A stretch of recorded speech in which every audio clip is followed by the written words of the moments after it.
Assalamualaikum warahmatullahi wabarakatuh. Perkenalkan, nama saya Hikmatur Mula Rizkia, peserta Latsar CPNS tahun 2025, gelombang 14 angkatan 39 kelompok 4.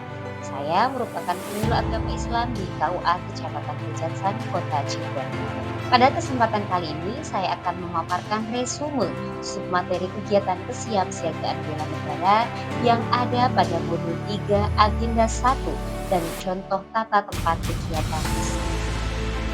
Siapsiagaan bela negara adalah suatu keadaan siap siaga yang dimiliki oleh seseorang, baik secara fisik, mental, maupun sosial dalam menghadapi situasi kerja yang beragam yang dilakukan berdasarkan kebulatan sikap dan tekad secara ikhlas dan sadar disertai kerelaan berkorban sepenuh jiwa raga yang dilandasi oleh kecintaan terhadap NKRI berdasarkan Pancasila dan Undang-Undang Dasar 1945 untuk menjaga, merawat, dan menjamin kelangsungan hidup berbangsa dan bernegara.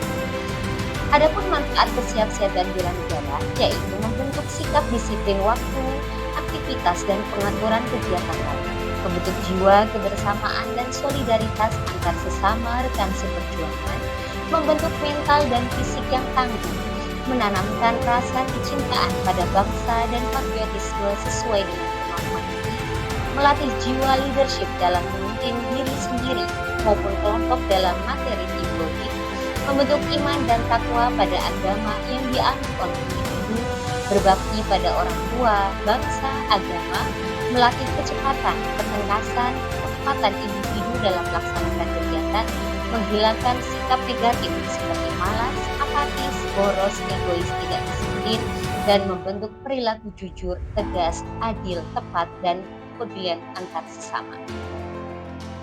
Adapun rumusan 5 nilai dasar bela negara, yaitu yang pertama adalah cinta tanah air, sadar berbangsa dan bernegara, setia pada Pancasila sebagai ideologi negara, rela berkorban untuk bangsa dan negara, serta kemampuan awal bela negara. Adapun implementasi nilai-nilai bela negara dalam kehidupan sehari-hari tidak harus dilakukan dengan cara mengangkat senjata. Dalam kehidupan kita sehari-hari pun kita dapat mengimplementasikan nilai-nilai bela negara, dimulai dari hal-hal kecil seperti membuang sampah pada tempatnya, mengurangi penggunaan plastik, menyiram tanaman, bangga memakai produk lokal, memakai helm saat berkendara, memberikan pelayanan prima, senantiasa beribadah dengan baik dan sederhana. Adapun kemampuan awal bela negara yang pertama yaitu kesehatan jasmani dan mental, kesiapsiagaan jasmani dan mental, etika, etiket dan moral, serta kearifan lokal. Di antara kegiatan kesiapsiagaan bela negara yaitu keprotokolan. Keprotokolan adalah pengaturan yang berisi norma-norma atau aturan-aturan atau kebiasaan-kebiasaan mengenai tata cara agar suatu tujuan yang telah disepakati dapat dicapai. Adapun keprotokolan menurut Undang-Undang Nomor 9 Tahun 2010 yaitu serangkaian kegiatan yang berkaitan dengan aturan dalam acara kenegaraan atau acara resmi yang meliputi tata tempat, tata upacara, dan tata penghormatan sebagai bentuk penghormatan kepada seseorang sesuai dengan jabatan dan atau kedudukannya dalam negara, pemerintah, atau masyarakat. Di antara ruang lingkup pengaturan keprotokolan yaitu tata tempat. Berdasarkan pasal 1 ayat 7 Peraturan Pemerintah Nomor 62 Tahun 1990, definisi tata tempat adalah aturan mengenai urutan tempat bagi pejabat negara, pejabat pemerintah, dan tokoh masyarakat tertentu dalam acara kenegaraan atau acara resmi. Adapun aturan tata tempat pemerintah pusat menurut UU Nomor 9 Tahun 2010 sebagai berikut. Dalam implementasinya, yang perlu diperhatikan adalah lazimnya orang yang mendapat hak untuk didahulukan dalam urutan ialah seseorang karena jabatan, atau pangkatnya seperti pejabat negara dan pejabat pemerintah mereka yang disebut dengan VIP, dan kadang-kadang pula seseorang karena derajat dan kedudukannya dan kedudukan sosialnya seperti pemuka agama, pemuka adat, tokoh masyarakat yang lainnya. Mereka disebut VIC. Istilah tata tempat dalam bahasa Prancis adalah presence, dalam bahasa Inggris disebut residence. Ray dan Erwanto 2017.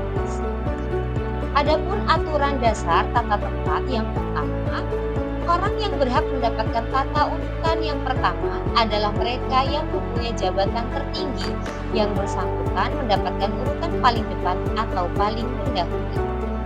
Kemudian yang kedua,